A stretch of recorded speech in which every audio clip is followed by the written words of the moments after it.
calling evil good and good evil. That is what we're seeing, and we're not going to have an answer to that in a political candidate. Certainly not. But if we can get rid of a little bit of that insanity and have just a little bit of sanity and a little bit of law and order over the other option, yeah, that would be a little bit better. So let's take a look here at a few policies just to take a look on abortion. Abortion is a major issue. So Biden on abortion, and I think I have something on, I've got it somewhere else. Got it over on Twitter X. Okay, here we go. The White House posted this today. In the wake of Roe v. Wade being overturned, there are state laws banning abortion, criminalizing doctors, forcing survivors of rape and incest to leave home to receive care. President Biden continues to call on Congress to restore the protections of Roe and end this chaos. So, I mean, that's what they're standing for, is restore Roe. And then there's this. Here's the deal, folks. Here's the deal. The idea, if in fact you do what I hope you will do, get more registered people, more people registered to vote between now and the general election, elect all the Democratic congressmen and senators all across the country, give me a Senate and House, I'm going to bring back Roe v. Wade.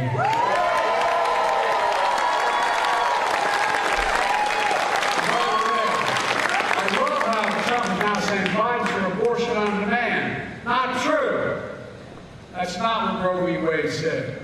It said the 3 trimesters and how it worked. Anyway. All right. So there you go. You know where he stands. He stands as abortion being a sacrament. And but just in case, I don't know, you're supposed to play something from both of them. I mean, that's the Democrat Party. Abortion is absolutely a sacrament. So let's take a look at Trump. Trump's the one where he's been unclear on this whole thing. I talked about this toward the beginning of the program if you're joining, and but we'll talk about it again. Where does Trump stand on this? Well, let's start with this first clip, which is from 2016 in his debate with Hillary Clinton, which I think actually is the last debate that I ever watched. But I do plan to watch tonight's debate because it's kind of like sport at this point. Like, I don't know if there's actually going to be any policy discussed. I think it's just going to be really, really crazy. And yeah, I'm going to watch, see how it goes. But let's go here. 2016. Mr. Trump, you're pro-life, but I want to ask you specifically, do you want the court, including the justices that you will name, to overturn Roe v. Wade, which includes, in fact, states a woman's right to abortion? Well, if that would happen, because I am pro-life and I will be appointing pro-life judges, I would think that will go back to the individual states. But I'm asking you specifically, would you like to... If they overturned it, it'll go back to the states. But what I'm asking you, sir, is do you want to see the court overturn? You just said you want to see the court protect the Second Amendment. Do you want to see the court overturn Roe v. Wade? Well, if we put another 2 or perhaps 3 justices on, that's really what's going to be, that will happen. And that'll happen automatically, in my opinion, because I am putting pro-life justices on the court. I will say this, it will go back to the states, and the states will then make a determination. There you go. It's going back to the states, and the states will make a determination. Now, he made statements, of course, about a national ban, but he consistently has been back then was saying, let the states decide, let the states decide, let the states decide. And then here's the weekend right before the 2-year anniversary of Roe v. Wade, and this is what he had to say at this time. Thanks to these justices, we have also achieved what the pro-life movement fought to get for 49 years, and we've gotten abortion out of the federal government and back to the states. Okay, back to the states, back to the states. And then there's something recent that we'll take a look at. I did get a chance to look at a few people saying they were not watching the debate because you know where they stand. Yeah, Absolutely. We do know where they stand, that's for sure. And Trump is making it very clear. See, a lot of people that were saying, well, I'm going to be voting for Trump. When he came out and said, I'm not doing the national ban at all, no way. And I think that primarily, you can guess, is he just doing that for politics? Is he just doing that because, it's really bad that the Republican Party has gone so far left that, you can basically be pro-choice now. And there's all kinds of other changes happening, that everything has just shifted so far left. It's really, really sad. But here's Trump being asked very specifically about it very recently in an interview, something called the All In podcast. And this is what he had to say about it.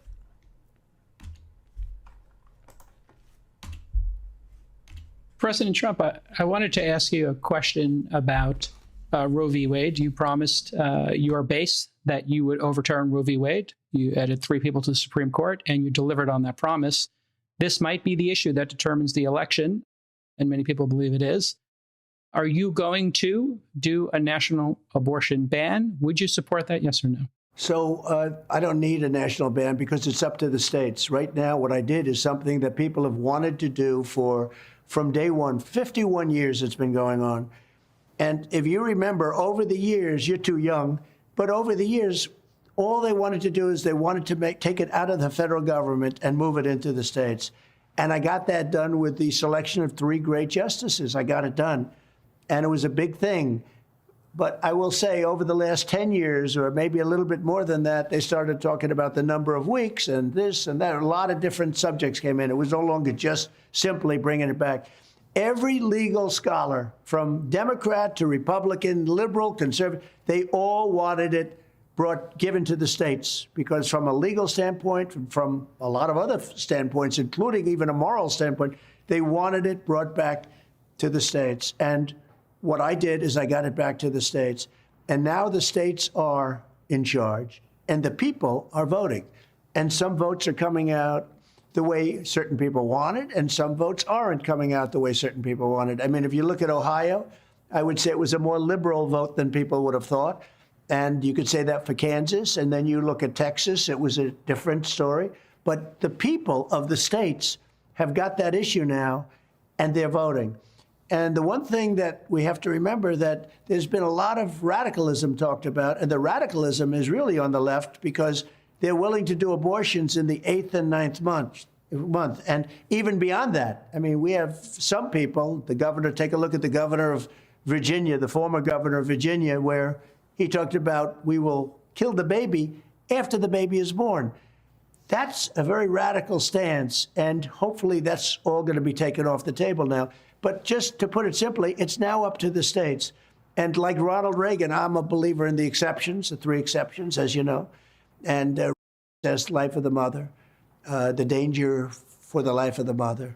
And we have a situation now where it's in the states' hands, and the states are going to be voting. The last thing people want, the people are going to be voting. The last thing people want is for that to go back into the federal government.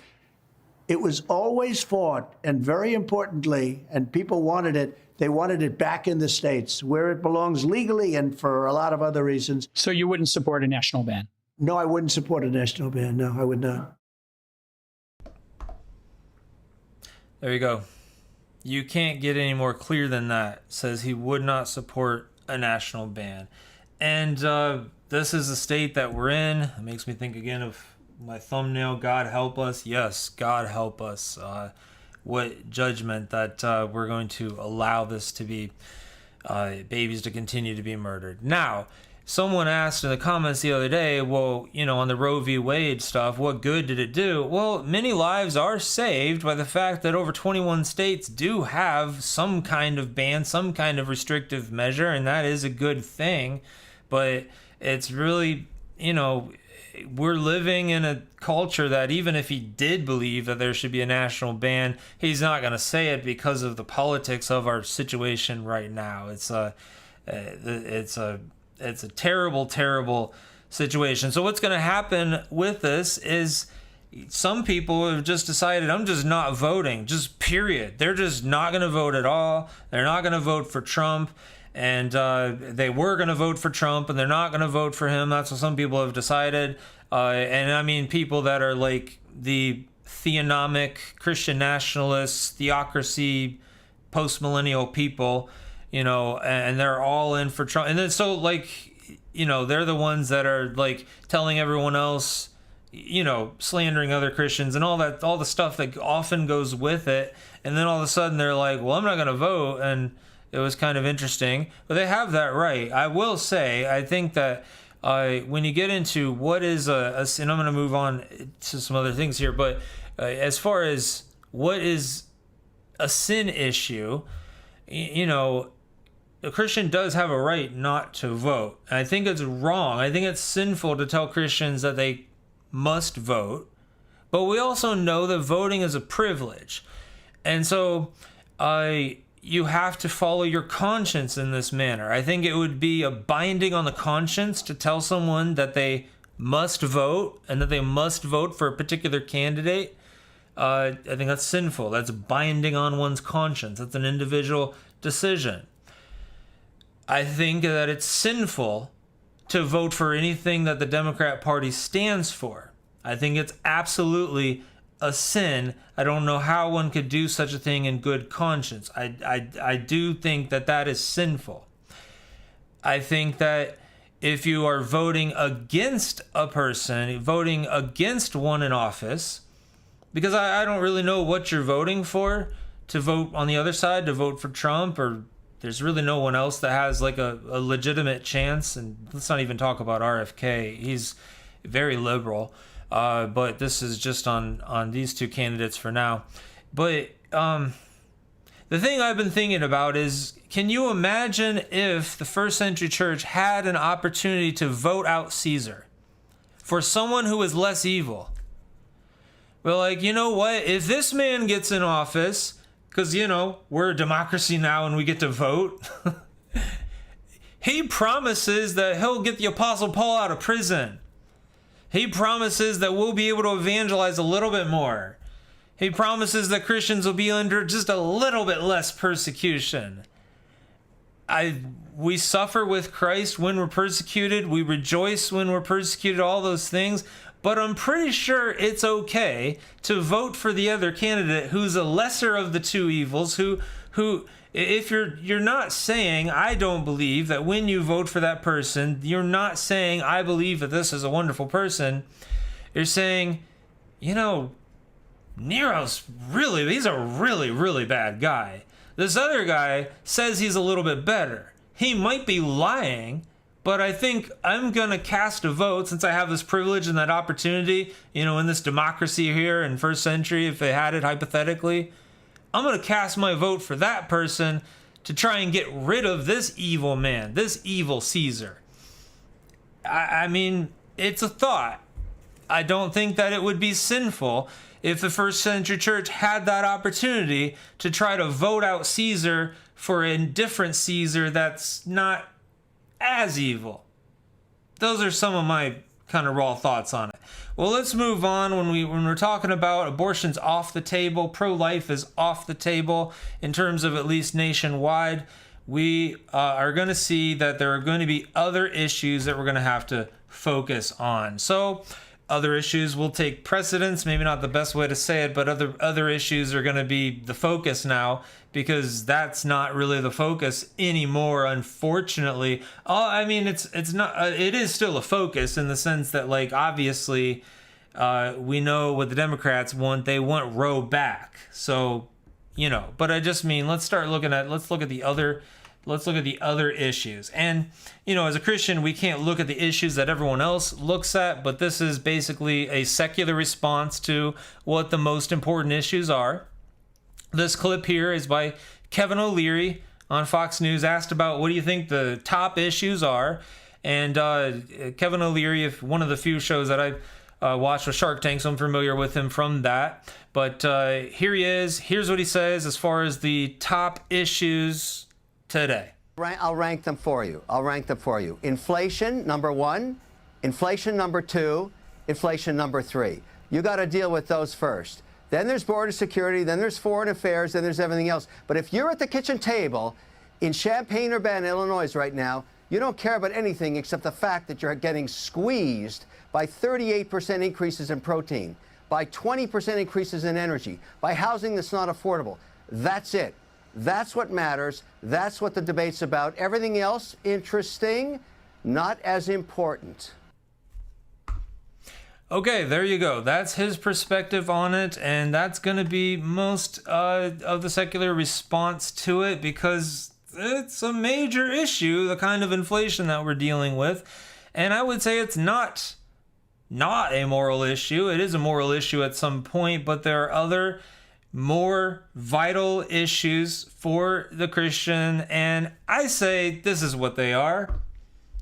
Religious liberty. Can we practice our faith? Law and order. Is there someone who's going to uphold Romans 13 better than the other candidate? Is there a candidate? How's Biden doing on that? How's Biden doing on Romans 13? Is he rewarding those who do good and punishing those who do evil? No, he's rewarding those who do evil and punishing those who do good.